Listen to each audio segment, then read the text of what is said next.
everybody. Welcome. My name is Olivia, and I'm so glad to see all of you here at today's gathering of Face to Face with Elephants, our very last Living One series of 2025.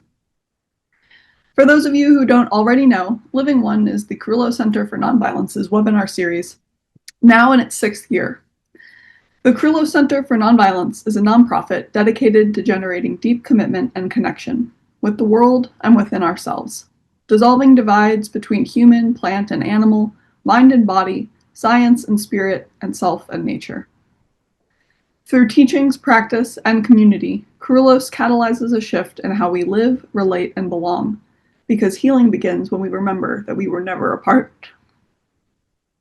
This special Living One series, Face to Face with Elephants, celebrates elephants as individuals with diverse, insightful speakers who describe a particular elephant they have known and the psychological depths they have witnessed and journeyed together.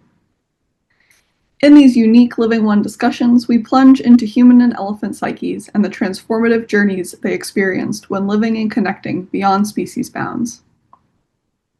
Thank you so much for joining us today. We are thrilled to welcome Michele Franko, a member of the Kerulos Stewardship Council. For over 30 years, Michele has worked in multiple animal advocacy-related venues, including animal care, welfare and shelters, thoroughbred horse racing and sport horse breeding farms, veterinary assistance, and wildlife rescue and rehabilitation. The work and expertise have also brought her outside of the US to work with severely traumatized elephants in India and South Africa. She approaches elephant care and understanding through a trauma-informed lens, focusing on individuality, well-being, understanding, and self-discovery to help facilitate their healing. Prior to her work with elephants, Michele served as a California State Humane Officer investigating criminal animal cruelty, which included active rescues of animals in distress and crisis. Her responsibilities included monitoring and inspections of treatment of animals in circuses and rodeos. Having studied psychology and criminal justice and served in the investigation and subsequent prosecution of many cases of violence against animals, Michele began formal studies in trauma and trauma healing work as an intern with the Kerulos Center for Nonviolence, where she became a member of the Stewardship Council in 2009. Before we begin, I'd like to take a moment to acknowledge that we are all currently on various Indigenous lands. I am currently on the ancestral homelands of the Council of the Three Fires, which includes the Ojibwa, Ottawa, and Potawatomi. This land exists also as a place of trade with other Indigenous communities, including the Ho-Chunk, Miami, Menominee, Sauk, and Meskwaki. The Kerulos Center for Nonviolence is located on the homelands of the grizzly bear, Takelma, Daku Bedite, coyote, coho salmon, golden eagle, and gray wolf. Finally, we ask that all of us participate today with full respect and attention to each other in the spirit of peace and wisdom that Living One seeks to foster. Thank you all for joining us, and I will turn it over to Izzy and Michele. Thank you so much, Olivia.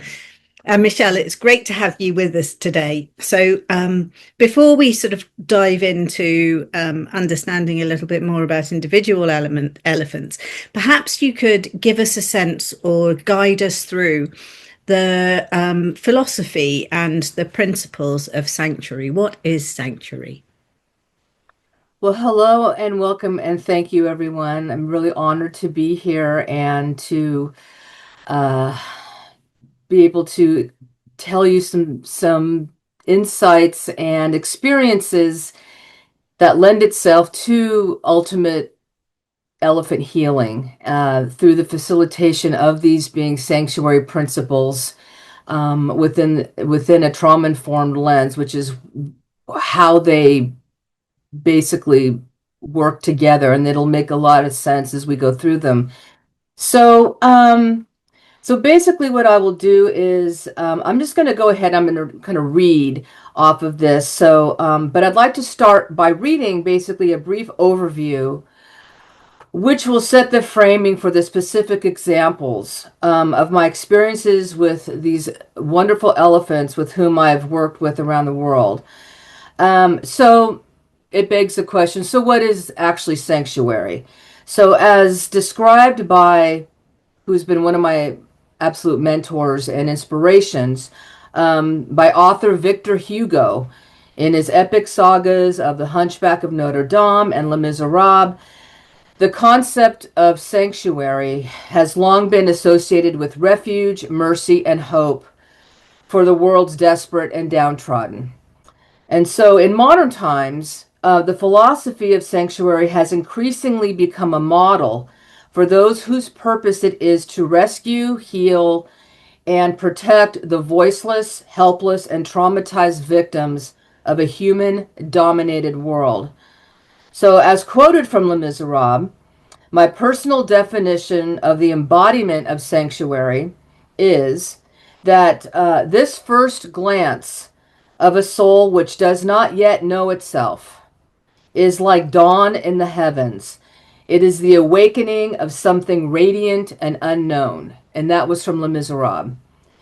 So the 10 principles were created by Dr. Gay Bradshaw here to distill the basic tenets embodied by trauma-informed care. The idea is that sanctuary, providing care for someone who has lost their home, family, and suffered trauma, is not just what we do, but how we do things. So this is being sanctuary. So by embodying the 10 principles, we become integral to healing and sanctuary, which are actually one and the same, ultimately. So the 10 principles are actually quite deep, and they serve as entry points to the extensive theory and data of trauma and healing, which have been developed by such pioneers as Dr. Sandra Bloom, whom we've recently heard, and also through Dr. Bessel van der Kolk, who is a trauma pioneer psychiatrist who basically began his work with Vietnam veterans back in the day during the end of the Vietnam War. And so basically trauma-informed care is relational, and the efficacy of healing depends on the healer. And as Dr. Van de Kolk has also said, which also sums this up, is, and I'm going to read straight from his book, which we're going to actually include this book within our course later, is that trauma results in a fundamental reorganization of the way mind and brain manage perceptions. It changes not only how we think and what we think about, but also our very capacity to think. So we have quite a job ahead of us when you walk into sanctuary as a caregiver, being trauma informed and looking at your patients, your residents, your mentors, your teachers, these victims, and how are you going to help them come back to, or at least find ways to experience some semblance of a joyful life at some point, but at least through little tidbits of self-discovery. So anyhow, so with that said, so we can think about the 10 principles as a practice of nature consciousness, so that when we care for plants, animals, and the earth, we are actively transforming our consciousness, bringing our consciousness into alignment with nature. When we do this, we are able to increase our ability to understand the needs and wishes of another. This is really critical. The 10 principles are reminders. They're also guideposts, I would say, as well, that bring us back into the stillness and quiet where the animals live, where we are able to hear, see, and sense more clearly without the clutter of our thoughts. So you're focused on who you're with at that moment in time.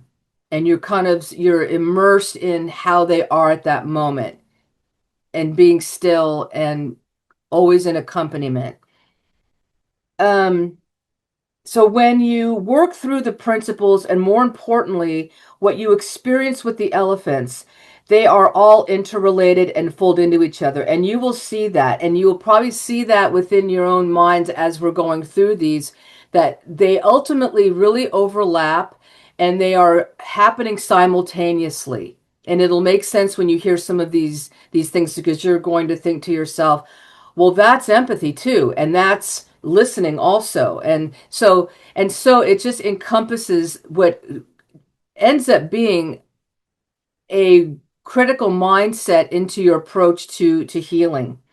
Um, so this philosophy and approach have permeated all of my work with elephants. It has opened doors for me to really be there for each elephant, to bridge, to accompany an elephant who has suffered so much, has lost so much, and help them revitalize their soul spark to reconnect with life. That's the ultimate goal.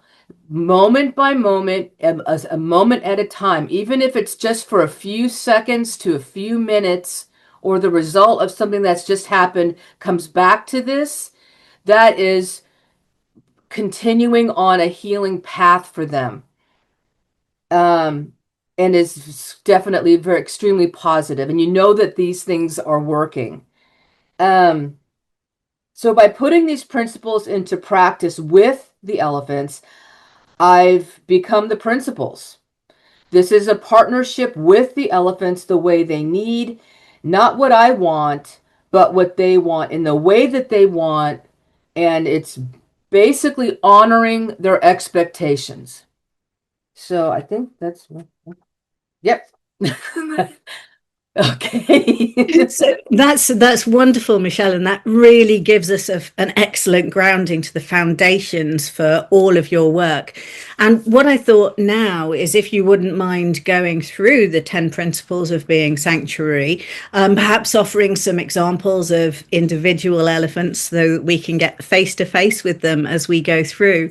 And I've got a little slideshow here to accompany you as you progress through it. So I'll start sharing that. Okay.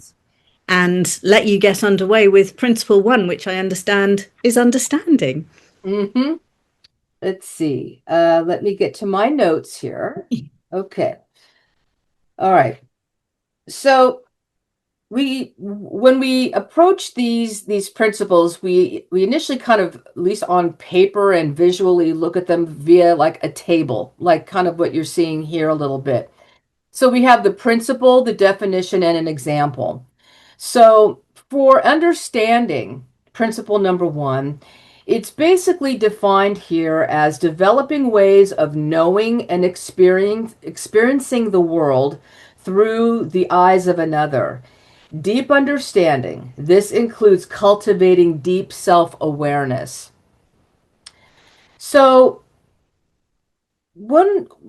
some of the examples of this that you'll find is that this principle actually segues into empathy as well. And you are relaying to the elephant that you are there for them, that you're accompanying them. And that's generally standing, out, you're not in the same space with them, but you're outside of that space, but they have be,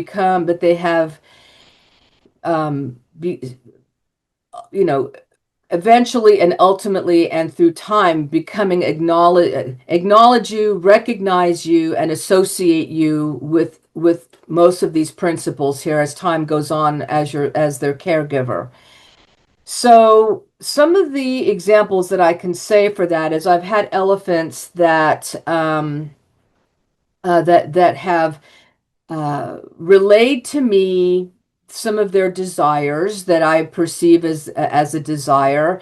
And I've had to relate and communicate with them that I do understand, but we can't possibly maybe do that at this time, what you're asking. And so that has happened in the past with an elephant, wanting to go to a certain area and or waiting seemingly, and I'm asking that elephant, what is it that you want at this moment? What can I do? Is there what is it that you need? And that's where listening and being heard falls into place as well. And that elephant may actually motion, periscoping with their trunk, turning their body towards where they think they want, where they think they want to go. And so the way to compromise here is, well, and then I will verbally explain. We can't do that today, but definitely later on, you will be able to go out and do what it is that you want to do out in that particular area at that time, and then you have free range. And so, but for now, let's find something else to do that is at this moment probably equally enjoyable.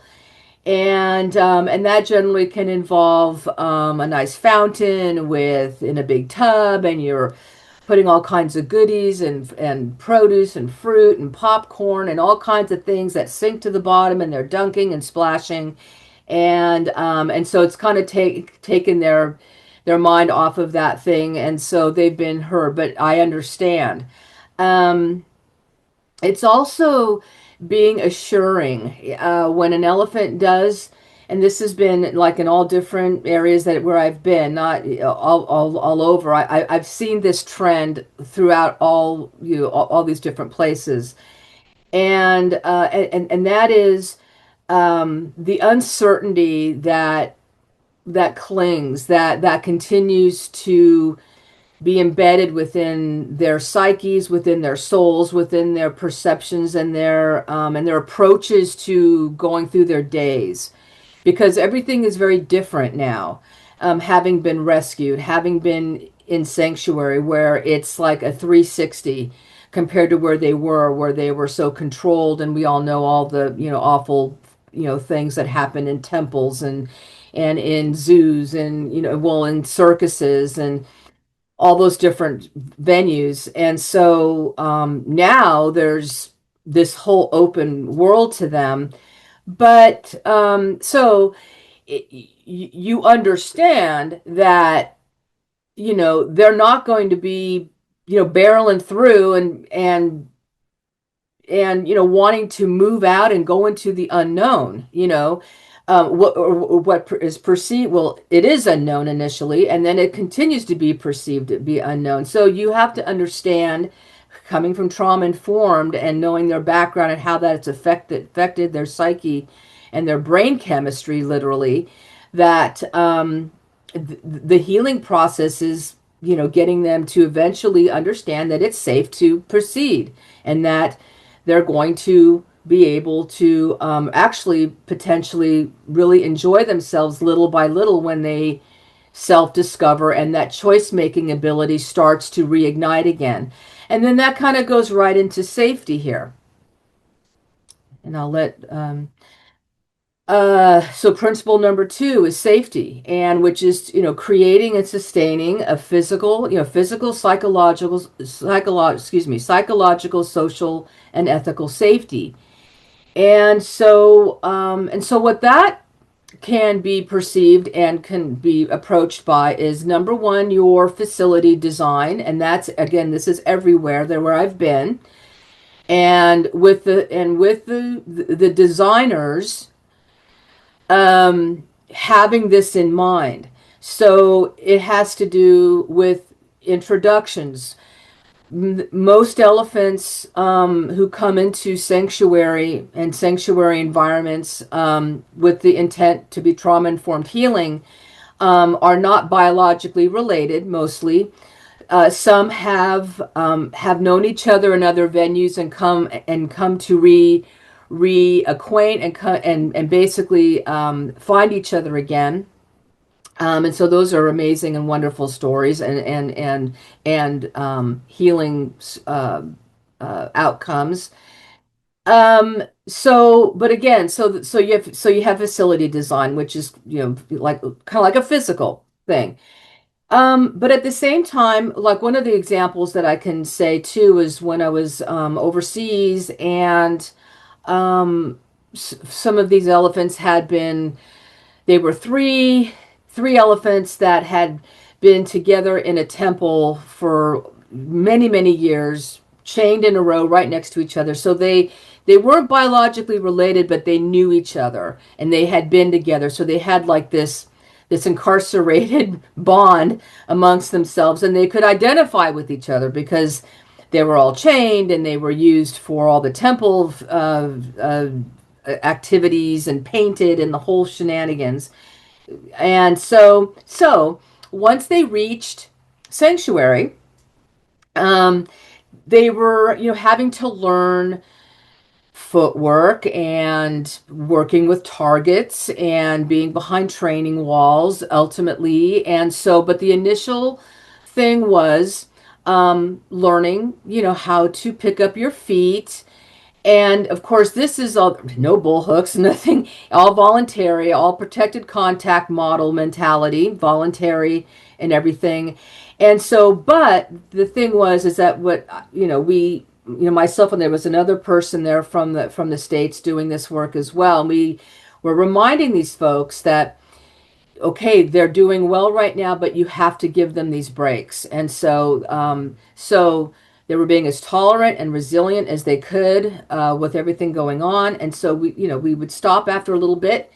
And what they would do is they would immediately go out and they would like circle the wagons. They would go out in this space and they were all like butt to butt to butt, looking towards the outside and wanting that regrouping and feeling safe and feeling like they were safe to be safe and that they were okay to do that. And so, and of course, that kind of goes into how that builds, confidence and choice making and all of that, which also lead down the path.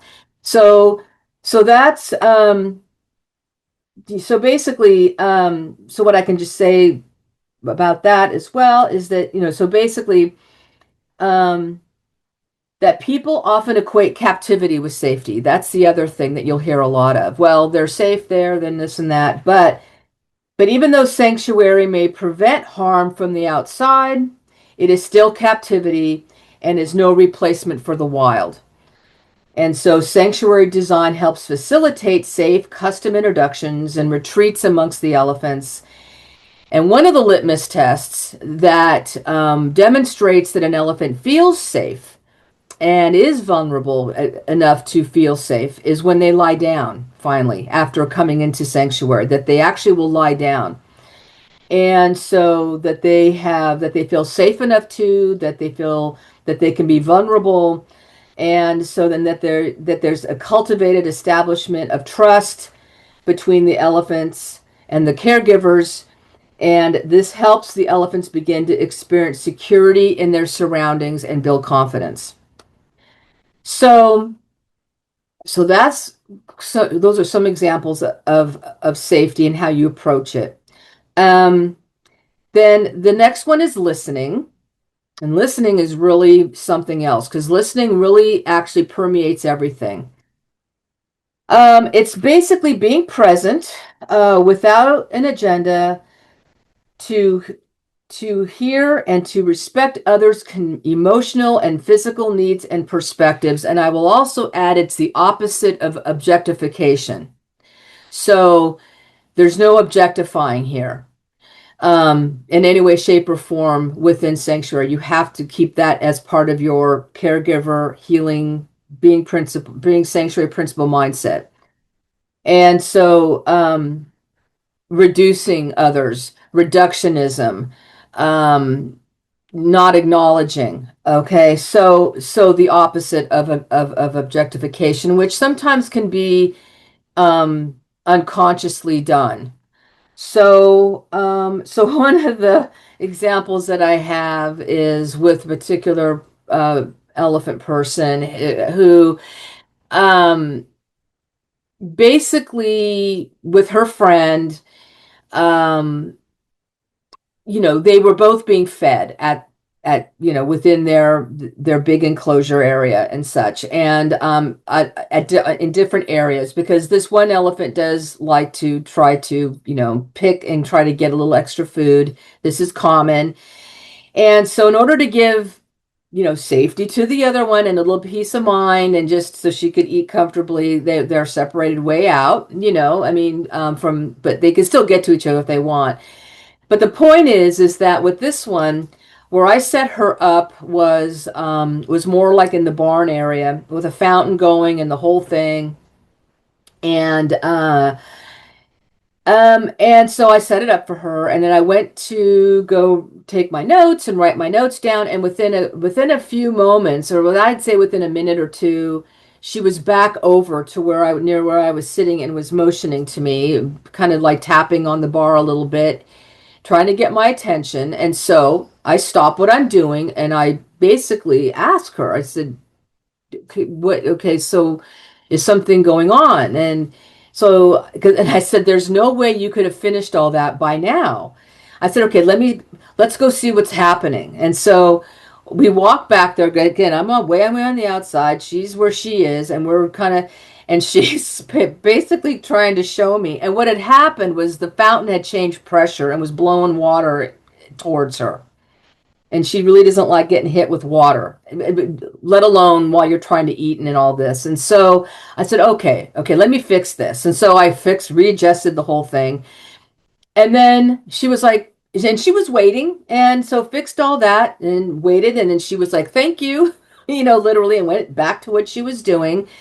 And, and was eating her hay. And I went back to what I was doing. And so what that demonstrates is that she needed something. She asked.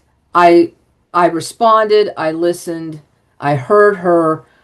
I took care of what she wanted. I lived up to her expectations of being listened to, and she was heard. And then that segues into being respected and having dignity, and knowing that she could trust that I'm someone that she could go to, potentially. So that's like one example of of listening. And also the same example that I use under the understanding part too, about, well, we can't go out there today. This is where like I was saying, a lot of these are going to overlap and be done simultaneously. So we can't go out there right now. Later you can, but let's do this with the tub and have some fun with, with the water and some goodies. So that was also listening. So let's see. So captivity is a silencing institution. Okay. It takes away the ability to exercise free will and ignores the wishes of the captive by enforcing confinement. The knowledge and perspective about elephants in most captive organizations draws from scientific and industry views that consider other animals less than humans. Elephants may be admired for their culture, intelligence, and self-awareness, mourning rituals, and so on, but the fact, my next page here, but the fact that they are legally defined rights, they have legally, we're getting to, that's typo, comparable to humans, reflects an attitude of objectification. Oh, that they're legally denied rights. Sorry, I need to put my glasses on. That they are legally denied rights comparable to humans reflects an attitude of objectification. Further, there is a huge gap between elephant values and those of modern humans. When an elephant is heard, it means that the caregiver values what an individual is feeling and thinking. It is a view of openness, and there are ways of being in the world other than human determined ones. So knowing an elephant involves much more than providing food, water, and shelter. Being heard means an individual elephant's needs, values, and desires are not subordinated. This information is as important as any other. So careful listening is a social gesture that validates physically and psychologically.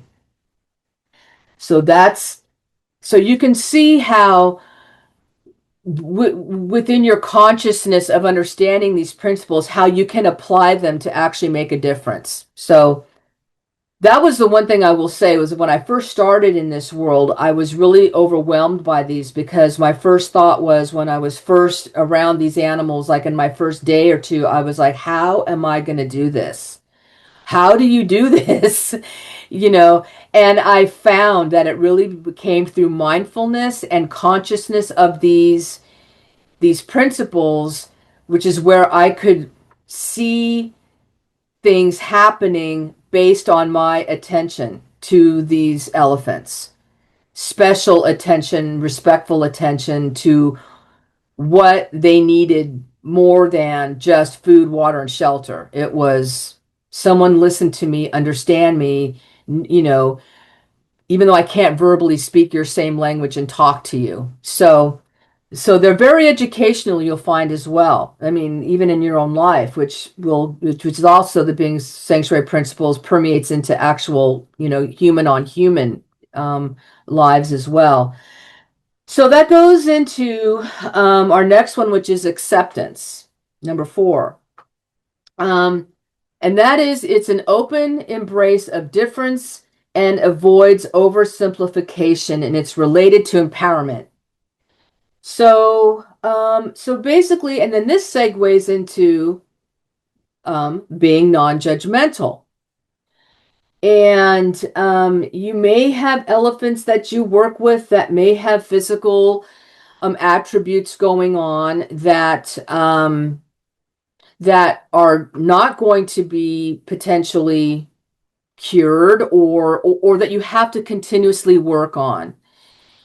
There's weight issues, there are foot issues, there are you know, different things that can happen, that it's an ongoing work in progress. And so in that, you just can't be judgmental and you know, use examples of like human fallacies with the elephants, you know, which, so it's basically that. And sometimes some elephants, again, and I've seen this, again, this is like everywhere, you know, and these are just some common trends as well. That their path to confidence, you know, increasing confidence potentially in feeling safe enough to make a choice that will not have negative ramifications. Those journeys are all on their own time frame. And so the acceptance also kind of segues not only into being non-judgmental, but into incredible patience, and basically being and relaying to everything within elephant time. And so letting the elephants lead, you could say. So the approach, and this is awesome, and this is really profound, but as Dr. Sandra Bloom explains, and Dr. Carl Jung also has a quote similar to this, but it's basically, your approach should always be, to me, for this whole thing, is your approach is not what is wrong with you, but what happened to you. And in Carl Jung, he would say, he says along the same lines, I am not what happened to me. So again, it's related to empowerment. And so probably the most important thing that I can do in this balancing act is to stay present and attentive to their every need at the moment. Actually, I think that this is the key. This is really key, actually. They want to feel some sort of control of their environment. And so sometimes the acts are impulses to make sure that they are in control. So in getting your attention, so they're tapping or they're banging or something. And so what I believe is that the more control they feel that they have, it's helping them cope and learn and feel like an individual again, and self-learning, self-discovery. That ultimately that leads to the less stressful her life in the moment will become and can be. So again, it's exceeding their expectations as well. That's again, we fall into listening, and that's where listening and being heard goes into again. So basically, you responding to them means that you listen to them. They felt like, to me anyway, I mean, they're feeling like they, made a difference in their own life at that moment by the fact that when they, were reaching out to get attention, they received that attention. And so that is empowering as well. And so that gives them a little bit more, feels like control that they have been denied completely since capture or being captive bred born. And so this is a new thing for them. And this is part of the healing journey. So, so let's see. And then, okay. And then, so that's basically acceptance. And so just accepting the fact that you are working with traumatized individuals who, and we all, everybody here knows all of this, how they got to where they were and what it took to make them be voluntary and appear, tolerant and so easy to handle. We know what has happened to them to get to those points. And so in understanding that and accepting that, that's part of your foundation to helping them heal, is that you have to accept those realities and know that they are going to permeate through their healing journey and potentially through their entire lives until they pass on to an extent. And so your job is to help make those episodes, those flashbacks, potential re-traumatization triggers, to bring it full circle back to the normalcy of the moment, and that what was going to be a ramification before is no longer the case.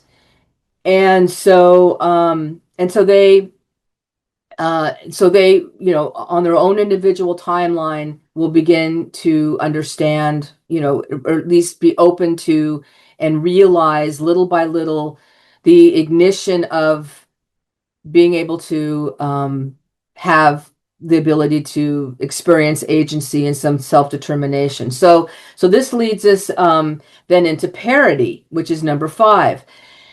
Which is, here we go. So this is respecting the needs and aspirations of others with balance, equality, and reciprocity. So basically, what I can relate to with this is that you, and I've kind of touched on a little bit of this earlier too, and that is that you really stay conscious of objectification and reductionism. So, scoffing, losing patience with others when clearly experiencing some PTSD triggers, stressful episodes, like what I was describing with the 3 elephants that had been in the temple. A lot of what you're doing is you're teaching some of these people and some of these folks that are actually going to be handed the caregiver, responsibility, and how they also need to learn and understand these principles within their own lives. And again, that's how, when I was saying earlier, and how the being sanctuary fundamentals and the principles actually, extend to the human component as well in that lifestyle. So teaching these guys patience and to understand what a trigger is and such like that. So So basically, so if they're clearly experiencing a trigger, I have PTSD in parentheses, stressful episodes, you need to like just stand by, being assuring and calming as the recognized safety, quote unquote, back to normal beacon.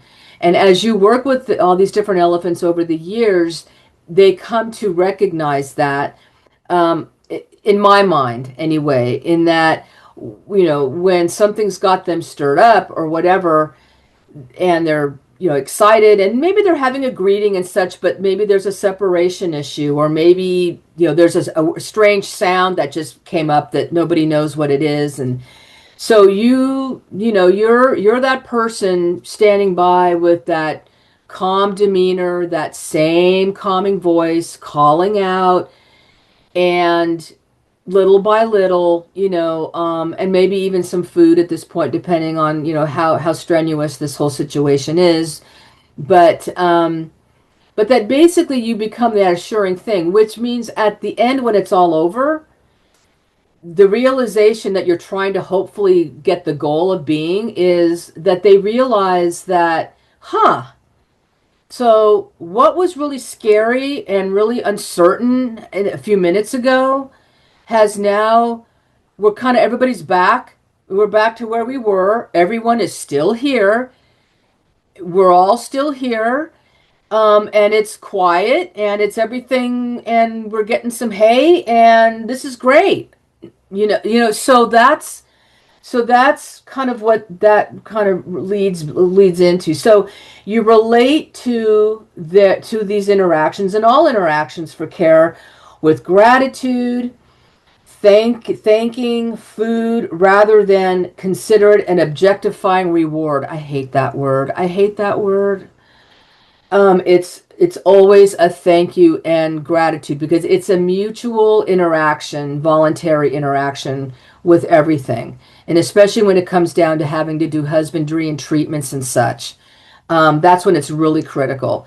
And that you just consider yourself the person who is, they are allowing you to do this. And you're expressing your gratitude through jelly bellies and popcorn and delicious items that are just so enjoyable that it's worth sticking it out for a little discomfort. With, again, as the caregiver, being that person saying, okay, it's been this many minutes, she's a little bit sore on the other feet, or in that joint. Okay, we can only go for like 2 minutes here, and then let them go, or give them the option if they want to walk away. And sometimes they will. Sometimes they're like, no, continue, please. So you just, like I said, you let the elephants lead for really in all of these situations. A sense of parity guides a partnered way of interacting. So it's like a partnership. We're in this togetherness that takes away the oppression of human imposed will, which again, this was really, as anyone who's worked in Southeast Asia knows what I'm talking about. So this is really critical for that, for everywhere that works with elephants in all of these different ways that are not in sanctuary, in captive held elephants. So that's parity. The next would be belonging. Okay. So belonging is, you're basically cultivating positive, non-dominating relationships and space that include and connect. Again, this also promotes empowerment. So part of this is, there's an inclusiveness factor, I guess you could say, in this as well. Some of my experiences have been with the elephants that I've cared for, pretty consistently. Um, you know, they they'll kind of choose to, they may decide to go elsewhere, but it's like, if you're going to be here for a while doing what you're doing after what we've just been doing here, and I'm all done with what we're doing. You've given me some hay and some browse and some goodies and stuff, but I think I'm actually going to hang out with you for a while you're cleaning out that fridge or while you're wiping that table down or taking your notes. So I have had elephants do that where they just want to come up and they just, well, I'm just gonna put my hay right, right where we were just working, and I want to hang out right here. So, so there's that sense, Um, let's see. So, I tend to be conversational with the elephants as well, and part of that is, again, taking into consideration their extreme intelligence. So you always keep that in mind, that they are extremely smart and intelligent. So you're not, inadvertently dismissing anything. But being conversational, um, it just is a different sense of communication and bonding and trust. And again, it's that knowledge of that voice. And if that voice is in this tone or in this different tone or whatever, that even deepens the communication part of it itself, even though it may not be words. We all know this from working with horses and dogs, for example, right? So it's kind of in that sense along the same lines. Um, so, uh, so elephant culture is experience in the plural. So sanctuary must also consider that they to stitch up those frayed edges of loneliness, or maybe not feeling like they have a group that they are yet to really bond with yet. So you as the caregiver are, you can be perceived as that bridge or that potential comfort zone for them. So, and that which and that can be that way and evolve into that based on the next principle, which is trust. And so trust, and we all know trust, right? So it's in a nutshell, providing consistent confidence and care. What I can relate to this to is also coaching. You're a coach, you're a mentor, you're a guide in some of these situations where there's only one chance. There's one time. And a lot of this came from a lot of this also comes from having been a humane officer, to tell you the truth as well. In these situations where you had one chance, or in the elephant's mind, it's only this one chance. It's like this one brief moment that I have to potentially experience unknown and discomfort. How am I going to do this? Because I have to get from point A to point B in this like in this area. Well, here cometh the caregiver. And so I have had to at times try to get an elephant to get that courage in that moment.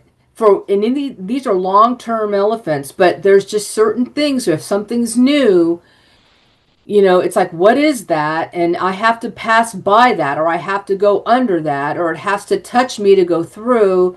So so you're guiding, you're on that side, and then you're like, look, I was like, I felt like I was teaching a Lamaze class at one point with one of them at one time. I'm like, come on, we can do it. You can do it. Come on. And I'm like, and I'm tapping the floor and I'm like, let's go. And so it's like, well, and then I get like a little bin of hay, and I'm like tapping that bin of hay. And there's been treats and things left on a whole other side and they just don't. And I'm like, we can do it. Come on. Come on. Okay, one step. Okay, I'm going with you with one step. We're going to put one foot forward. Good. Put the weight down on that foot. Great. Okay, now take the chance. Lift that next foot. Come on. Right on. Let's go. And so finally it's like, okay, just close your eyes and 1, 2, 3. And so I've had that happen. It's like, okay, I'm just going to do it. And they do it. And it's like, oh, so there's so much that has gone on there during that time, you feel like, okay, they've trusted me and they've been guided. And then you get to the other side of it and they've learned that they can trust you, that what was perceived as really scary, they actually had control over and basically dominated over. And they came out unscathed. And so confidence, um, will, all of those things all kind of come rushing in and coming into play. So that's part of it. Learning how to take a bath, and it's going to be okay. I mean, yeah, it's going to splash a little bit, and we know what happened with electricity and water in your past life. This is not going to happen here. And so let's just start with your toes with a little warm water. Let's just do a little hydro massage up and down your trunk a little bit. Ooh, yeah. Okay. So those are those little things that you do. Um, and that's, yeah, you're a therapist. You're a therapist, you're a physical therapist, you're a psychiatrist, you're a counselor, you're a coach. You embody all these different things as a caregiver, and trust is that. And trust, when it says like providing consistent confidence and care, you do rely on routine. They want to rely on routine, but of course we all know too, working with animals, that there are, especially in sanctuary and situations as caregivers, there are going to be situations where you really need to know that something's going to be uncomfortable for a minute. We have to get into, we have to do this. And so those times may throw routine out of order. But again, if you work with them long enough and you have that assuring presence, you can eventually get back to some of that without it being a residual traumatization, hopefully. And you can kind of tell that later, as you go on in your continued relationship with them. So, and then from trust, what's the next? Self-determination. Yes, yes, yes. So everybody knows this one for sure. This is also the major goal of sanctuary. And the trauma-informed care within trauma-informed sanctuary. And this is what supports self-efficacy, empowerment, confidence, and its shared decision making, which I've kind of covered a lot of this, so far already. Again, and with which, self-determination is also, is also agency, free agency, which is the ability to make decisions about one's own life and be able to act upon them. So, so basically what I have here, and I actually took this from an interview that Gay did with me some years back in Psychology Today about elephant trauma recovery. And this kind of helps I think, lay out what self-determination can basically mean. And that is that when I look and I see the elephants through steel bars, I am blown away that these beings are where they are. Their minds and consciousness are so vast. You can really tell how profound ethically they are. Because despite their majesty and the disservice that has been done to them, the elephants retain their dignity and restraint. That is why I listen and watch, maintain a mindful presence so that I can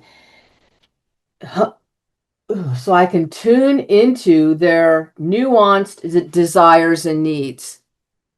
This is how I try to mitigate their confinement, by being able to hear, understand, and facilitate their abilities to make choices for themselves, to exercise agency. It's all about that choice making, and that they feel like they've made a choice on their own behalf. This is why I am not a keeper, but in service to the elephants, an instrument that they can use to revitalize a soul crushed by human cruelty. So, and we all know the difference. Keeper is increasingly becoming outdated. And of course, we've always considered ourselves caregivers in the sanctuary world for the most part, and with especially trauma informed, because keeper implies, ownership and everything that relates to, whereas caregiver and carer, we know how all of that works. Um, so again, it's self-determination is, helping facilitate and accompany choice making that they can do on that they have with their own mind decided something on their own. And that could be like through introductions of elephants, where they choose who they may want to stay with, be around, or choose to actually choose one elephant, over another to maybe become friends with or bond with initially. All of that choice making is all in line with self-determination, which is number 8. And then assurance, number 9.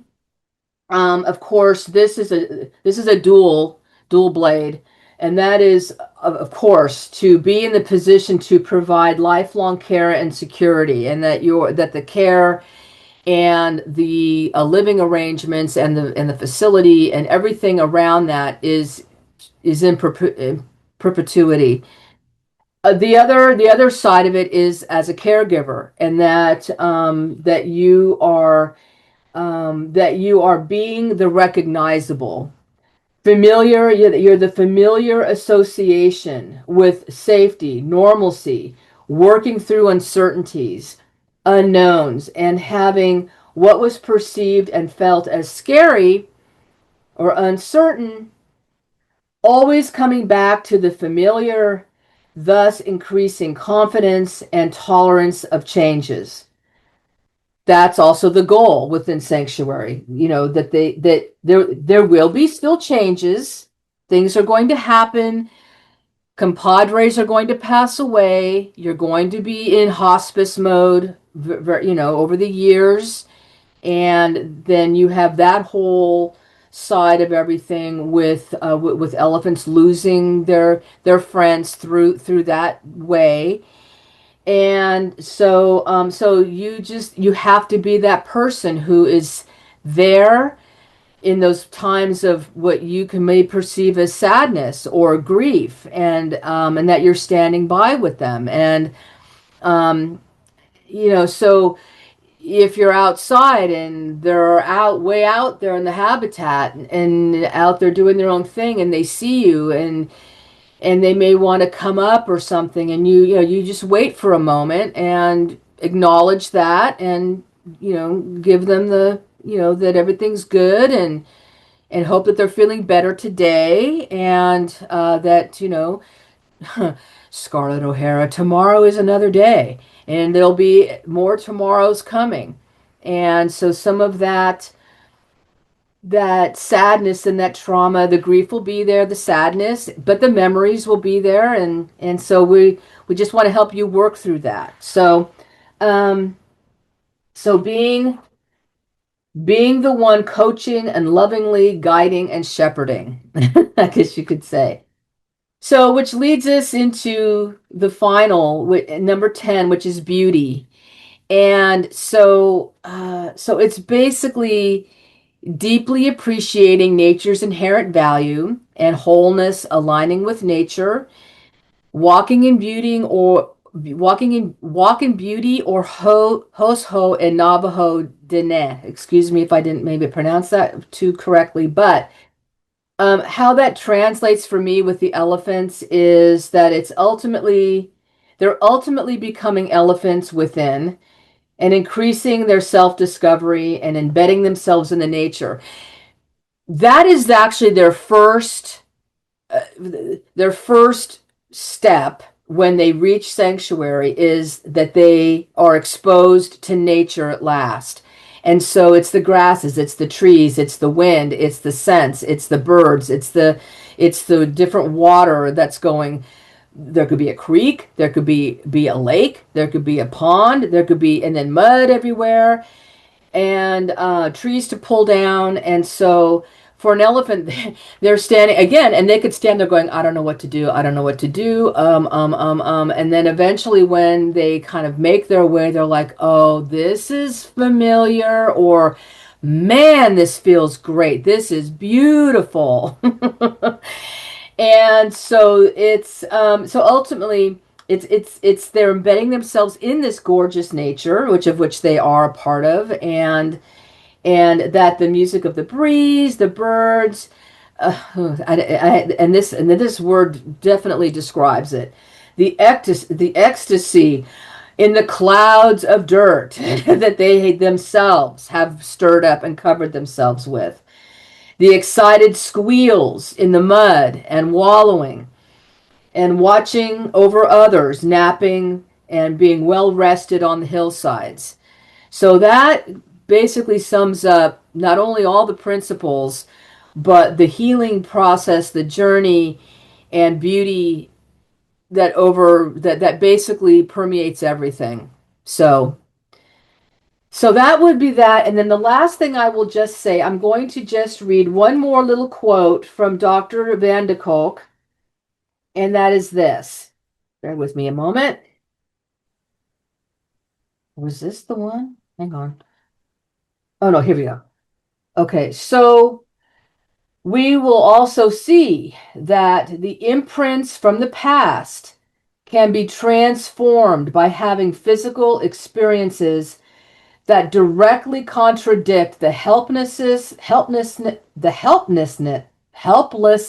God, rage, and collapse that are part of trauma, and thereby regaining self-mastery. And that's the goal of sanctuary and being trauma informed. Michele, thank you so much. That was so rich.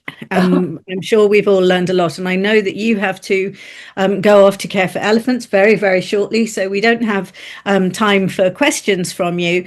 But I did wonder, you mentioned before the course that for which Body Keeps the Score will be one of the texts.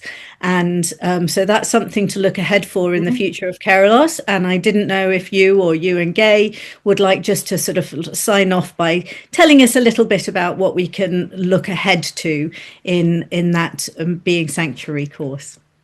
I'm going to let Gay have a word in here now that she exemplifies all of this. Sorry, Gay. I just threw that one fine. out. Oh no, you know me. I already have things here. You know. No. I mean, Michele and I have talked so many times and shared so much over the years, and I still have. I'm still taking notes, Michele. You know, just something like acceptance. You know, I mean, I'll just take a little bit of kind of a station identification break. I mean, that whole thing of acceptance is so profound the way you described it. Because like you said, the elephants are, you know, and that's the way I think a lot of us, or most of us, or all of us feel with non-human animals and trees, is that we are loved unconditionally. I mean, you know, one tree may not like us, or an elephant may not like us in particular, but there's a really profound undercurrent of acceptance and unconditional love. And I think that was such an important thing.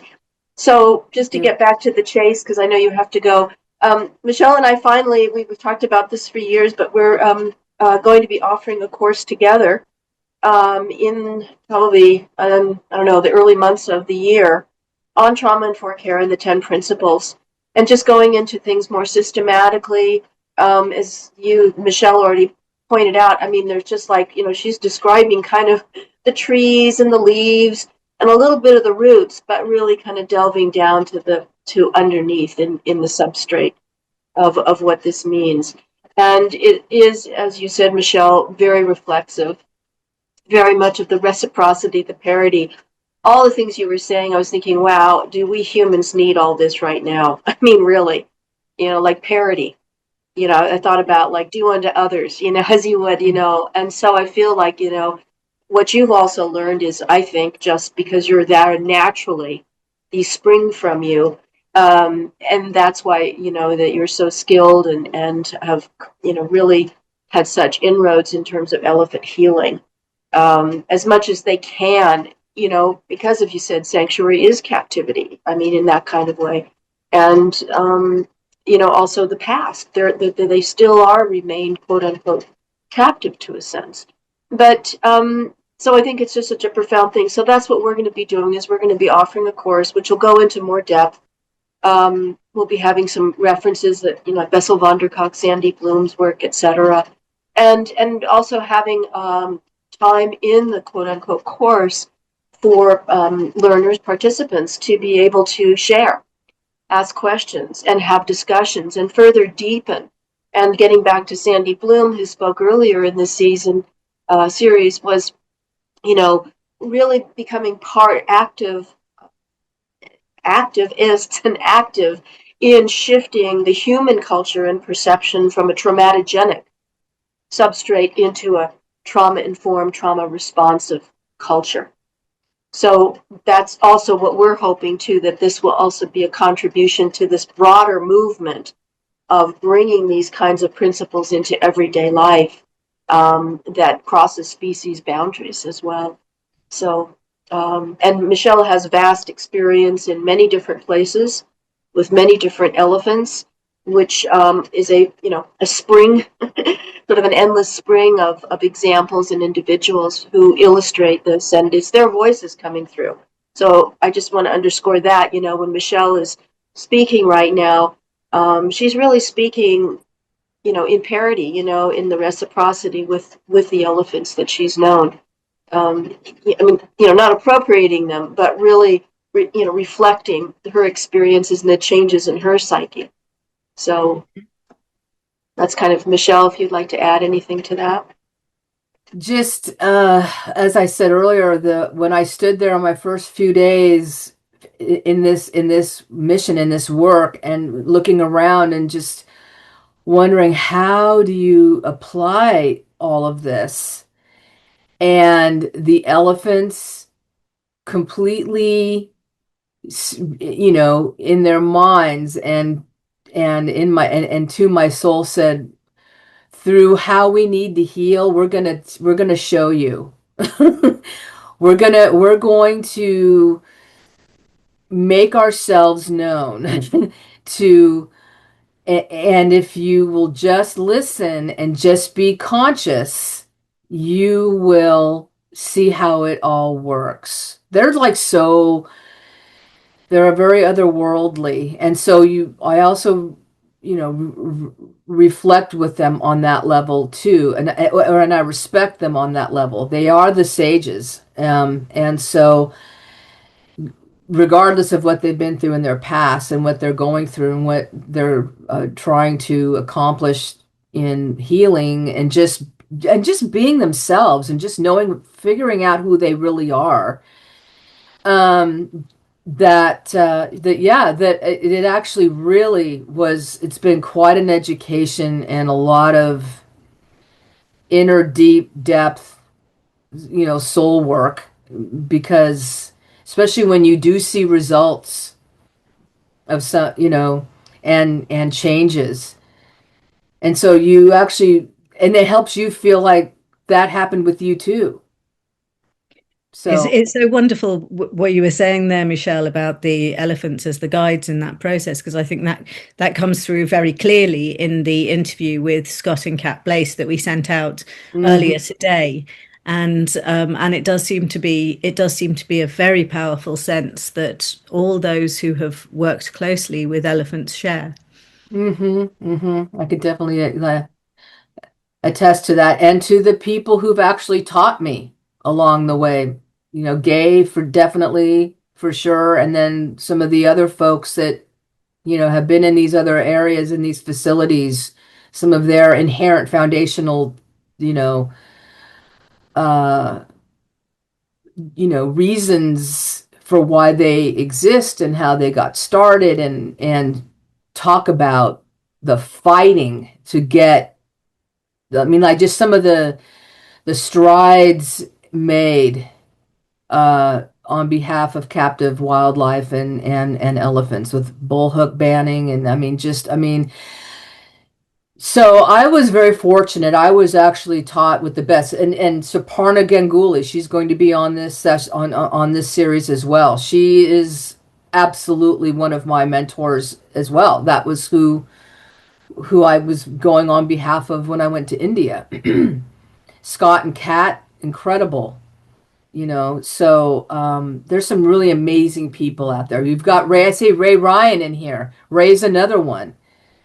Really, been through, has seen so much and has experienced so much, and also just can really expand upon a lot of what I'm talking about too. So I'm glad that you're nice to see you, Ray. So anyhow, a little shout out. But yes, thank you. Thank you, everybody. I really appreciate this. I was kind of hoping I could get through this without stammering and stumbling. But like Gay kept telling me, once you get on a roll, you know how you are. Well, that was wonderful, and as I said, very rich and a fantastic, as well as Thank the elephants. Well, we thank the elephants, yes. but we also thank you, and as well as being a vital part of this series, Face to Face with Elephants, also offers a sort of segue towards next year and the Being Sanctuary course. So hugely grateful to you, Michele, for your time today. Thank you ever so much. Thank you, everyone. Thank you so much. Really appreciate it. Trumpets and contented rumbles to all. And with that, Olivia. Contented rumbles. I love that. Thank you so much, Michele. This was amazing. It was so beautiful to hear from you and everything that you've learned and shared with us today. And thank you, everybody, for being here with us on this Friday morning, afternoon, evening, maybe middle of the night. We span the time zones, but next week, we will not be gathering for Living One in person, but we are very excited to share with you a pre-recorded conversation that we had with Elko Reister, who will be discussing elephant trauma-responsive care and alternative medicine. So we will be sending that out likely a week from today, and you will all receive it in your emails. And as always, it will be posted to our website, kerulos.org, as well. So we look forward to sharing that with all of you, and we will also look forward to gathering again 2 weeks from today. So thank you, everybody. Happy holidays to anyone celebrating in the next week. And thank you, Michele, and everyone for being here today. Thank you. Take care, everybody.